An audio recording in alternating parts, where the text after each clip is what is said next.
datang di kuis seputar Nusantara. Saat ini saya Jen dan teman saya Riri, kami akan menjadi MC pada acara kuis hari ini. Iya, jadi bener banget. Sekarang kita udah kedatangan 3 peserta nih yang akan bertanding. Boleh dikenalin dulu, perkenalkan diri masing-masing. Halo, aku peserta pertama, nama aku Delicia. Halo, aku peserta kedua, nama aku Antoni.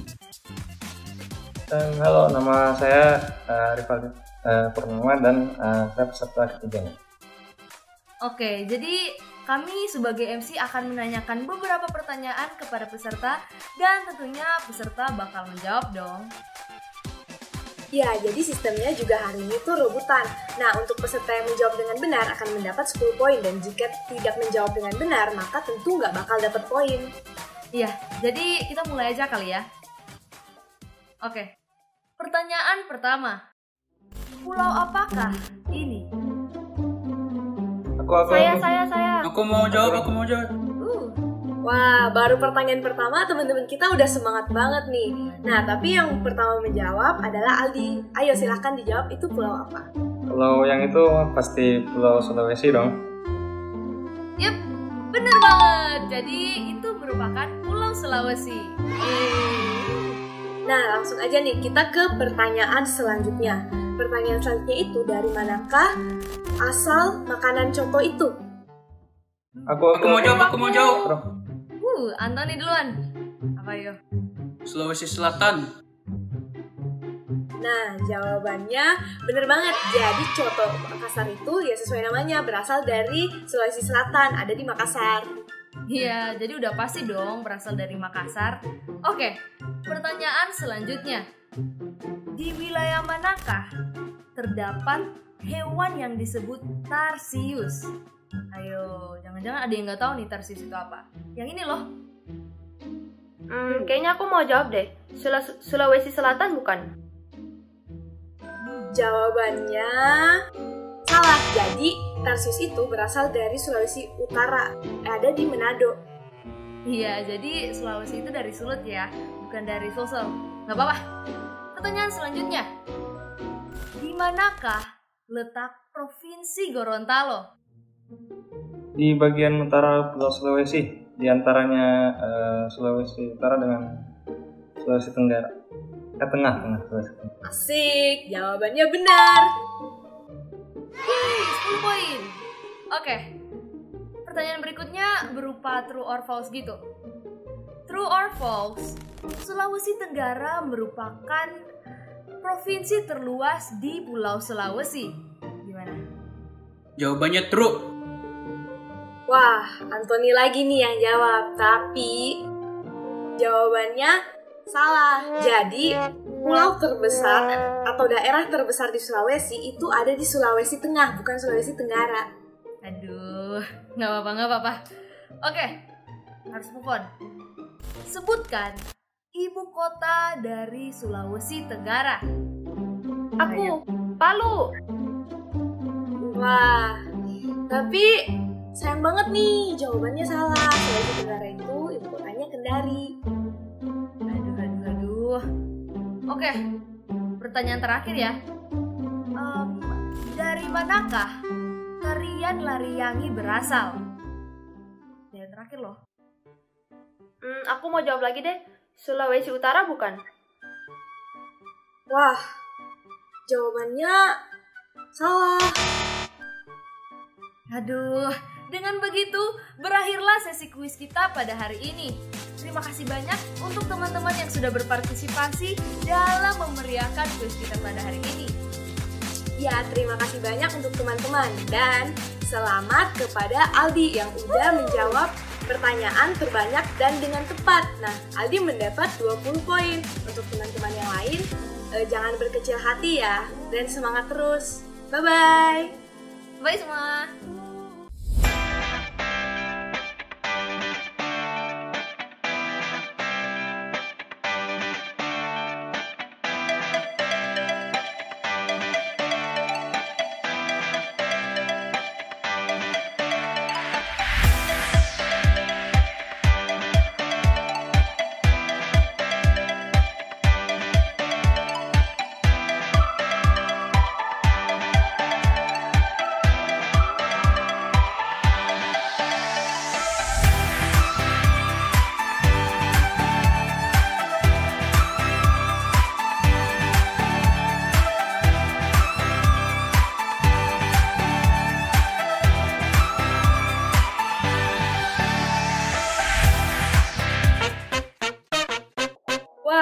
banget ya kuis kita hari ini.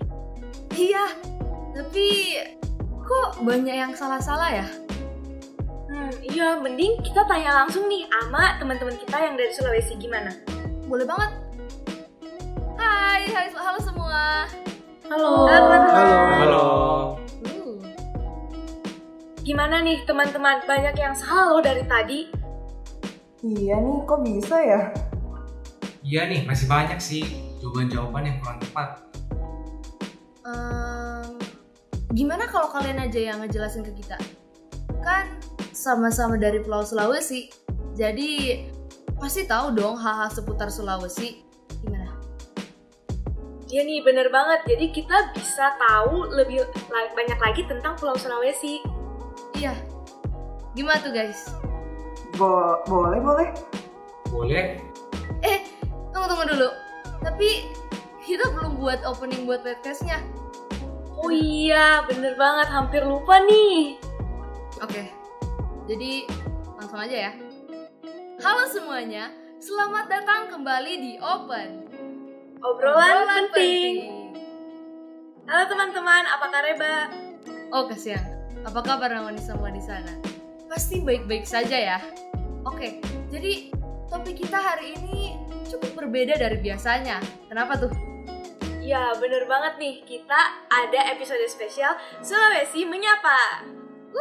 Jadi pastinya kita bakal ngebahas hal-hal seputar Sulawesi. Oke, langsung aja kali ya. Halo, kenalin, aku Novi dari kelas Tasyer.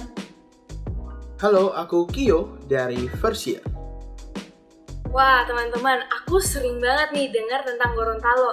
Tapi Gorontalo itu sebenarnya ibu kotanya di mana sih? Jadi, ibu kota dari Provinsi Gorontalo adalah Kota Gorontalo. Nah, benar tuh yang Novi bilang. Jadi, Gorontalo itu ada terletak di utara atau bagian atas Pulau Sulawesi. Seperti yang telah dibilang di kuis tadi dan yang seru banget tadi itu, Gorontalo itu terletak di antara Sulawesi Utara dan Sulawesi Tengah. Iya, jadi sebelah timur Gorontalo itu adalah Sulawesi Utara dan sebelah barat Provinsi Gorontalo adalah Sulawesi Tengah. Dari letaknya aja udah cukup menarik nih, keren banget. Kira-kira ada hal-hal menarik apa aja nih tentang Gorontalo selain dari letaknya gitu? Nah, di Gorontalo ada banyak banget hal yang menarik. Tapi yang pertama adalah Gorontalo itu memiliki kain khas yang juga menarik. Kain khas dari Gorontalo itu dinamakan kain Karawo, dan kain Karawo itu merupakan kain sulak. Nah, kain Karawo itu biasanya digunakan di dalam pakaian formal, dan itu biasanya menunjukkan kewibawaan serta tentunya menunjukkan kekhasan daerah Gorontalo sendiri.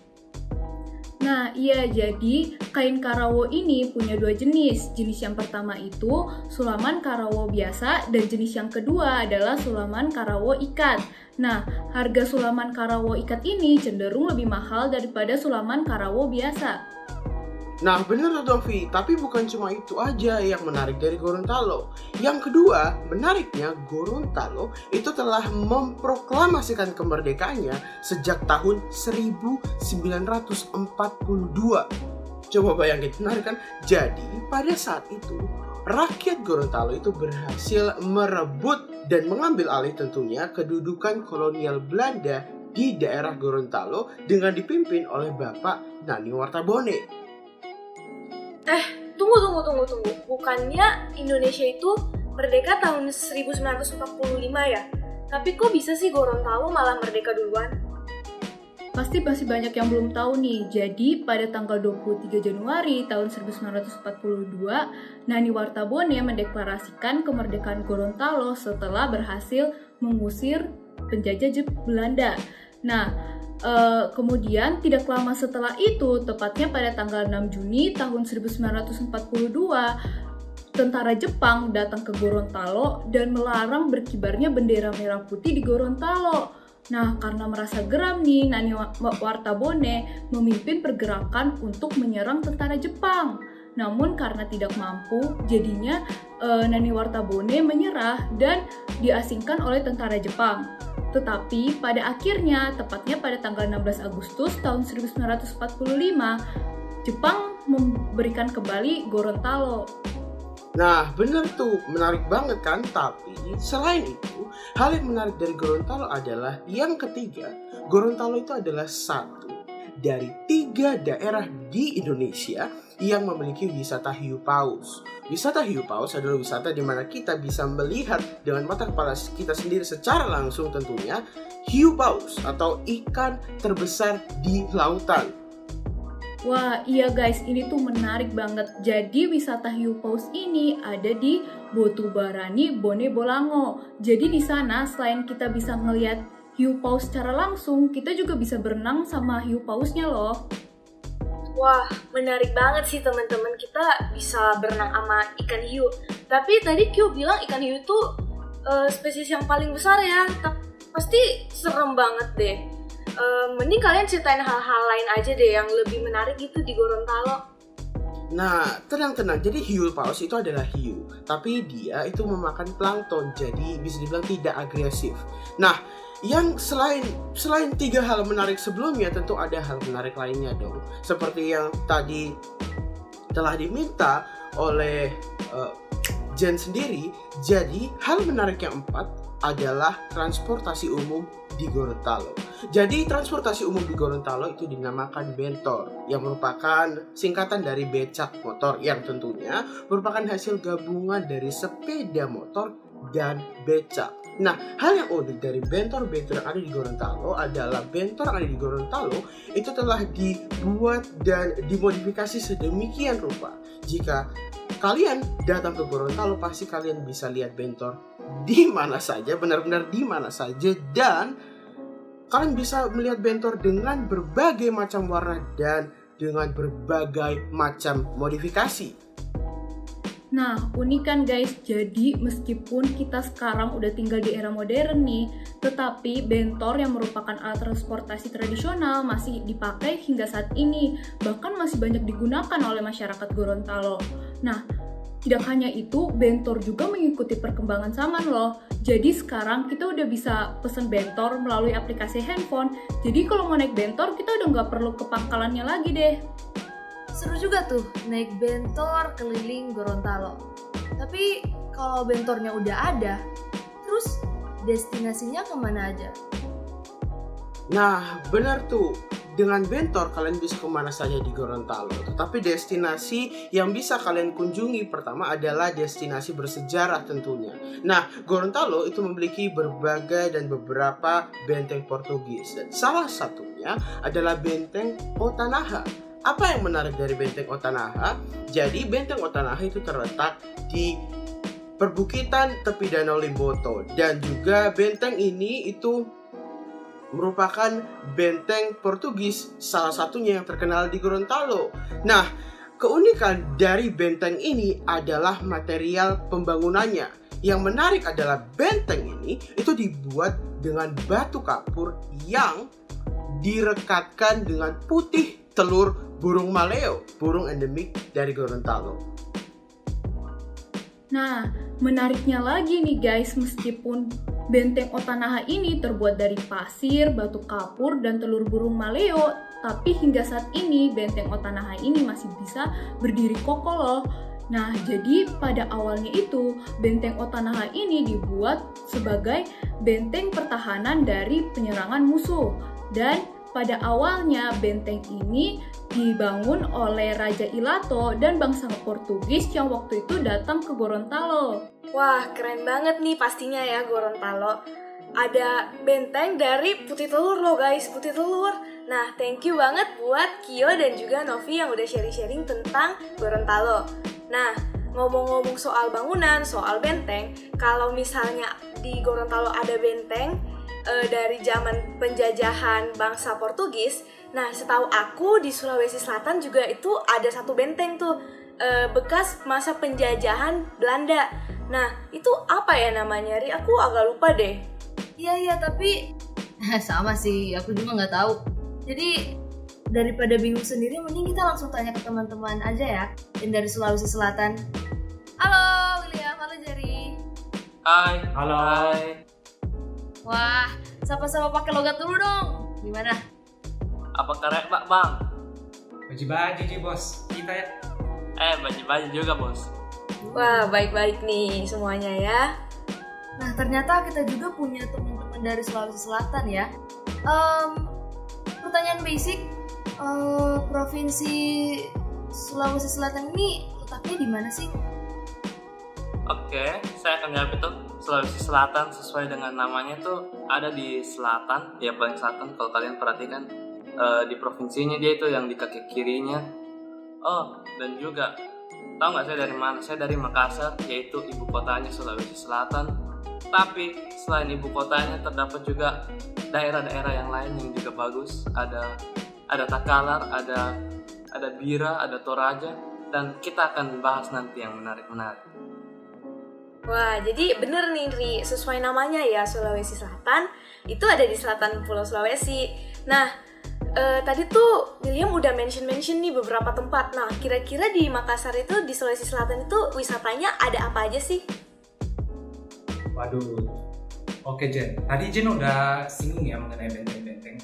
Nah, kalau di Gorontalo itu ada benteng Otanaha, di Makassar itu ada benteng Fort Rotterdam. Nah, benteng Fort Rotterdam ini sebelumnya dimiliki oleh Kesultanan Goa, namun karena setelah dihancurkan oleh Belanda dan diambil alih, jadi gaya arsitekturnya itu agak berubah jadi Belanda-Belanda gitu. Nah, itulah yang menjadi daya tarik. Nah, selain gaya bangunannya, yang bikin menarik juga yaitu museumnya. Jadi kalian bisa jalan-jalan di sana sambil belajar sejarah juga.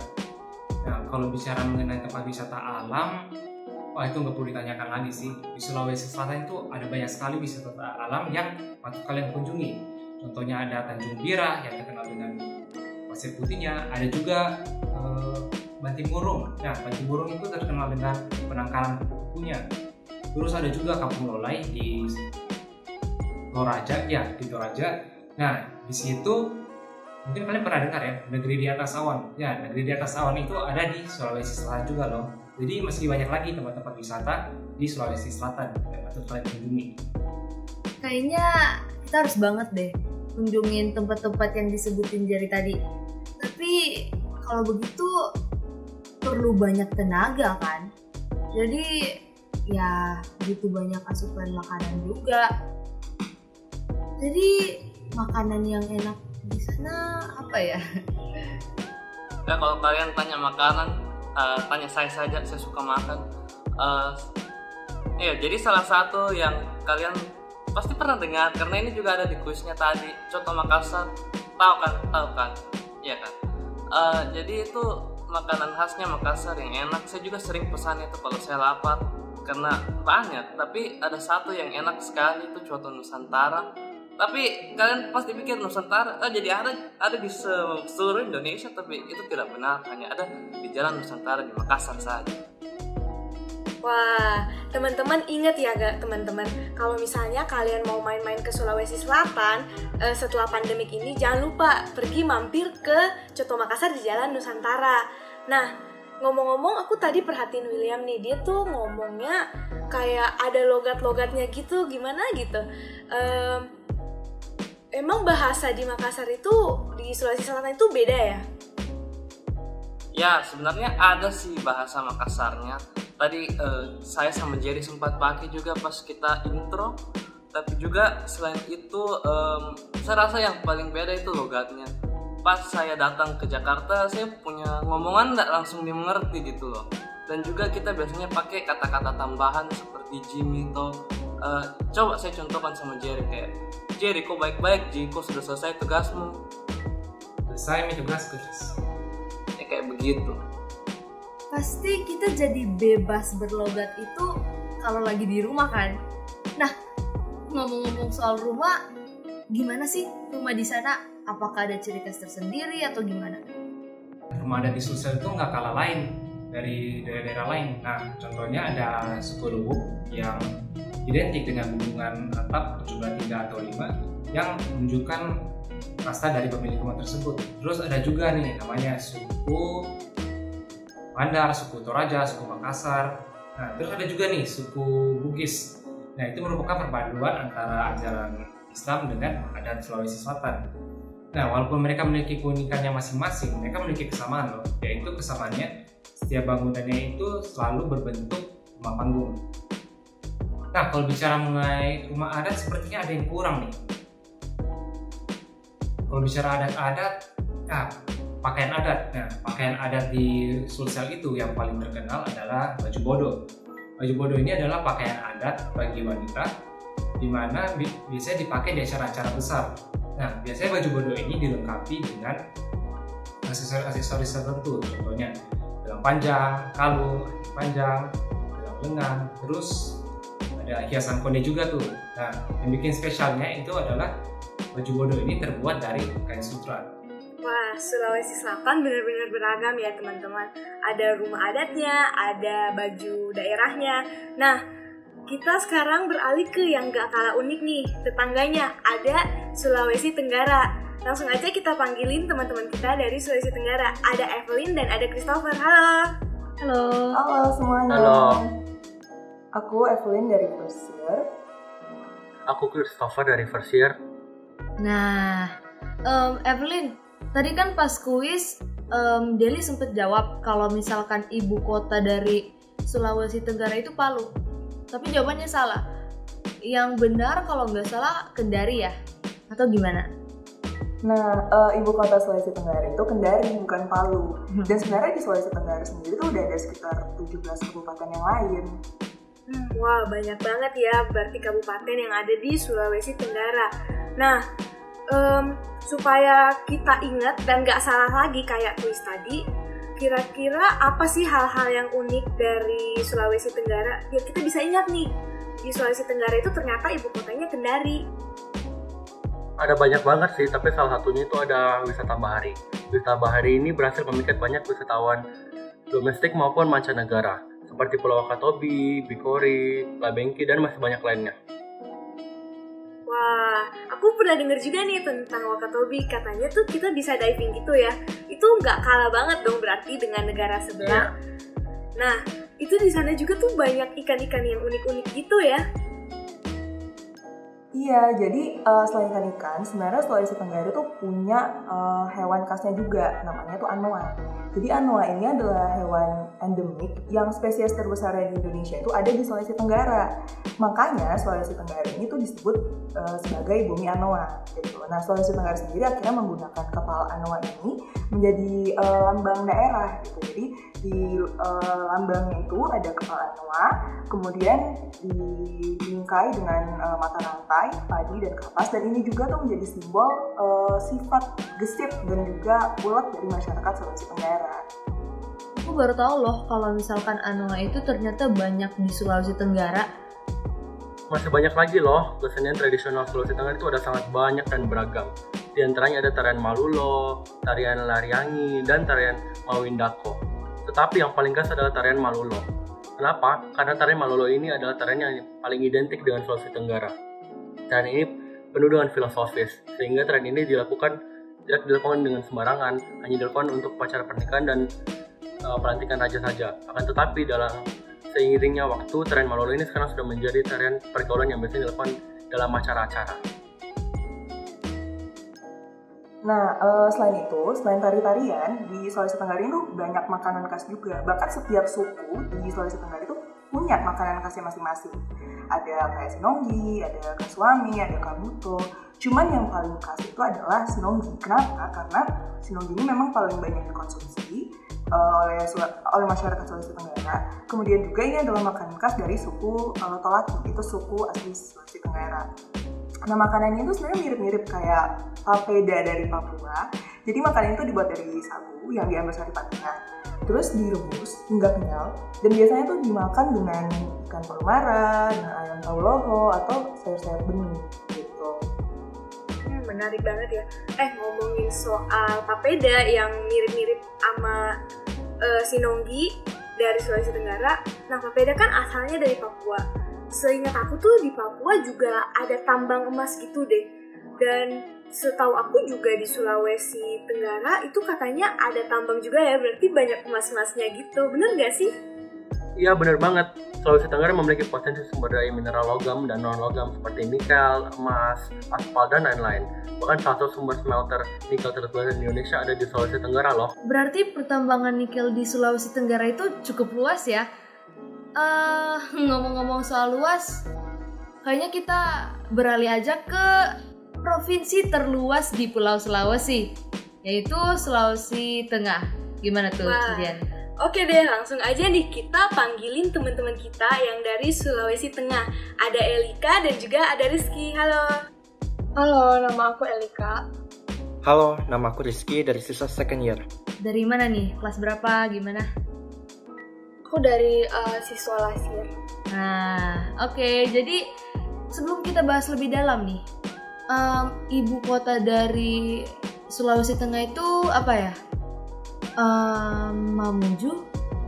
Gimana? Nah, bukan. Kalau itu Sulawesi Barat. Nah, jadi ibu kota dari Sulawesi Tengah itu namanya Kota Palu. Nah, sesuai dengan namanya, Sulawesi Tengah itu letaknya berada di tengah-tengah Pulau Sulawesi. Dan juga Sulawesi Tengah ini berbatasan langsung dengan Laut Sulawesi dan juga Selat Makassar. Wah, nama provinsinya unik banget nih, Palu. Berarti tempat-tempat yang ada di sana juga nggak kalah unik dong? Unik banget dong pastinya. Nah, berbagai tempat wisata yang patut kalian kunjungi jika ingin ke Sulawesi Tengah itu, yang pertama ada dataran tinggi Napu. Yang kedua itu ada Danau Paisupok atau Danau Air Hitam. Nah, yang ketiga itu ada Danau Poso. Nah, Danau Poso itu merupakan salah satu danau terdalam yang ada di Indonesia. Nah, yang keempat itu ada Pulau Sombori. Kalau Pulau Sombori itu biasanya dijuluki sama Raja Ampat Mini atau Phi Phi Islands-nya di Indonesia. Nah, Pulau Sombori itu juga istimewa karena memiliki laut yang jernih dan warnanya itu hijau kebiruan. Nah, yang terakhir itu ada Pulau Dua. Nah, Pulau Dua itu merupakan objek wisata yang terkenal di berbagai negara. Ada Festival Pulau Dua yang diadakan pada tahun 2017. Nah, kemudian itu letaknya itu ada di Desa Kampangar, dapat menggunakan perahu sekitar 15 menit untuk menuju ke Pulau Dua. Nah, kemudian tempat ini sangat direkomendasikan buat kalian yang suka menyelam. Dan juga jika ingin ke sana tidak boleh pada malam hari karena adanya ancaman dari buaya dan juga daerahnya yang gelap dan sepi. Tempat wisatanya banyak yang kayak danau, pantai gitu ya. Cocok banget nih buat teman-teman yang mungkin lagi galau, terus pengen cari udara yang segar, pengen cari ketenangan. Bisa banget nih ke tempat-tempat tadi kayak Danau Paisupok dan Danau Poso serta Pulau Duo. Gimana tuh? Nah, selain itu, Sulawesi Tengah juga punya banyak sekali keberagaman dan juga makanan khas daerah Sulawesi Tengah itu enak-enak banget loh. Nah, salah satunya itu yang paling terkenal adalah Kaledo. Nah, kepanjangan dari Kaledo ini sendiri itu kaki lembu Donggala. Kalau misalnya kalian penasaran Kaledo ini kayak gimana, nah Kaledo ini tuh mirip-mirip sama sop buntut, tapi bedanya dia tuh pakai kaki lembu dan juga dia itu biasanya disajiin sama ubi. Nah, selain yang daging-daging, ada juga nih salah satu sayur yang emang udah terkenal banget dan jadi ciri khas dari Sulawesi Tengah, yaitu namanya utakelo. Nah, utakelo ini itu berasal dari bahasa Kaili, yang artinya sayur kelor. Nah, sayur kelor ini tuh biasanya dimasak sama kuah santan, terus juga sebagai pelengkap gitu, biasanya dimasukin irisan terong muda atau pisang muda juga. Wah, aku jadi penasaran nih sama makanan khas yang ada di Palu. Nah, tapi dari tadi tuh kita ngomongin soal makanan berat. Kalau di Palu, ada nggak sih kayak makanan kayak cemilan, yang kayak makanan ringan gitu? Ada dong, namanya kue sagu dange. Nah, kue sagu dange ini mungkin kalian kurang familiar ya sama namanya. Nah, tapi kue sagu dange ini tuh merupakan campuran dari kelapa dan juga sagu. Dan juga ada isinya, jadi isinya itu biasanya suiran ikan atau gula. Terus kalau misalnya dilihat sebenarnya kue ini tuh kayak kue yang keras gitu, padahal sebenarnya kue ini tuh lembut banget dan juga pas dimakan tuh rasanya manis. Wah, jadi pengen banget nih cobain kue yang ada suiran ikannya, unik banget ya. Nah, tapi di Sulawesi Utara itu juga ada makanan-makanan yang unik, dan juga pedes-pedes gitu loh. Mending kita langsung tanya aja sama teman-teman kita. Ada Josia dan juga ada Michelle. Halo. Halo. Halo, saya nama Josia dari kelas Lasir. Kita nama Michelle Tololiu, kita Le dari Lasti. Halo, perkenalnya aja udah langsung pakai bahasa Manado nih, mantap banget. Tunggu. Tapi itu emang betul logat Manado kan? Iya benar banget. Wah, emang ya teman-teman kita totalitas tanpa batas. Nah, karena bahasanya aja, logatnya aja udah unik gitu, pasti nggak kalah dong, tempat-tempatnya juga pasti unik-unik. Oh tentu dong. Nah di Sulawesi Utara itu kita punya patung Tuhan Yesus Memberkati. Patung ini itu terletak di Winangun, Ring Road di daerah Perumahan Citraland. Dan patung ini jadi salah satu tempat buat orang foto-foto. Tapi di dekat patung ini juga ada yang kita sebut sebagai Menara Big Ben. Emang sih Menara Big Ben ini nggak sebesar Menara Big Ben asli yang ada di London. Cuman ya bentukannya mirip lah ya. Nah tapi selain itu juga kita punya Pulau Bunaken nih. Kata orang gak lengkap rasanya kalau kita berkunjung ke Sulawesi Utara tapi gak berkunjung ke Pulau Bunaken. Kalau soal pemandangan bawah lautnya udah gak perlu ditanya lagi deh. So pasti indah sekali. Tapi kalau kita cuma mau duduk santai di pantai sambil minum air kelapa muda juga enak loh. Destinasi wisatanya banyak juga ya. Tapi kayaknya nggak bakal asik deh kalau misalkan nggak diselingin dengan makan makanan khas Manado. Oh, tenang aja. Di Manado itu kita punya banyak sekali makanan yang tentunya enak-enak. Tapi salah satu makanan yang populer dari Manado itu bubur Manado atau yang kita sebut tinutuan. Nah, tinutuan ini biasanya kita makan pagi-pagi. Dan kalau mau dicari di Manado itu gampang banget. Pokoknya ada di mana-mana deh. Bahkan di rumah penduduk pun kadang masih ada yang jual gitu. Tapi perlu diingat nih, tinutuan itu sebenarnya paling enak dimakan kalau pakai perkedel nike atau sama tahu goreng. Wah, aku dengar ada perkedel apa tuh tadi kayak merek sepatu gitu loh, perkedel Nike. Nah, banyak orang masih sering salah paham nih soal makanan yang satu ini. Nah, kalau perkedel Nike itu bukan merek sepatu ya, tapi Nike itu sebenarnya ikan-ikan kecil yang kita temui di Danau Tondano. Nah, ikan-ikan kecil itu yang nantinya akan diolah, akan kita goreng jadi perkedel Nike gitu. Wah, teman-teman yang suka traveling harus banget nih catat ya. Nah, selain ada makanannya, ada wisatanya, di Sulawesi Utara tuh ada apa lagi sih yang menarik? Nah, di Sulawesi Utara juga ada alat-alat musik tradisional. Salah satunya adalah kolintang. Kolintang itu dimainkan dengan cara dipukul dengan tongkat. Dan biasanya dimainkan secara berkelompok. Ada yang bermain melodi, mengiringi, main bass, dan lain sebagainya. Nah, kolintang ini biasanya dimainkan di festival-festival yang ada di Sulawesi Utara. Namun, beberapa gereja pun memainkannya juga. Selain itu, terdapat hewan endemik Indonesia yang adalah tarsius dan spesiesnya banyak ditemukan di Sulawesi Utara. Hewan ini disebut-sebut sebagai primata terkecil karena dari ujung kepala hingga ekornya dia hanya berukuran sepanjang 29,5 sampai 40 cm saja. Namun sayangnya hewan lucu ini terancam punah. Sayang banget sih hewan semungil itu dan selucu itu bisa untuk terancam punah. Tapi tadi sempat dimention juga alat musik berupa kolintang, ya nggak sih? Oh iya benar, aku pernah dengar tuh. Nah, selain itu di Sulawesi Utara juga terkenal banget nih dengan lagunya yang berjudul Sayang-Sayang Si Patokaan. Iya. Gimana kalau kita nyanyi bareng-bareng aja? Boleh dong, sekaligus jadi penutup open kita hari ini. Soalnya gak kerasa udah 1 jam kita ngobrol-ngobrol bareng. Nah, aku mau mengucapkan terima kasih kepada teman-teman yang udah sharing-sharing informasi tentang provinsi-provinsi yang ada di Sulawesi. Sama-sama. Sulawesi, dan kemudian aku juga mau berterima kasih kepada teman-teman di rumah yang sudah mau menonton acara webcast kita hari ini. Iya, makasih banyak ya semua. Nah, sebelum perform, mungkin yang bisa aku simpulkan dari pembahasan kita tadi adalah Sulawesi itu ternyata sangat kaya akan budaya, rumah-rumah, makanan, tempat wisata, dan masih banyak lagi. Dan ternyata juga Sulawesi ini nggak kalah menarik dari pulau-pulau besar lainnya.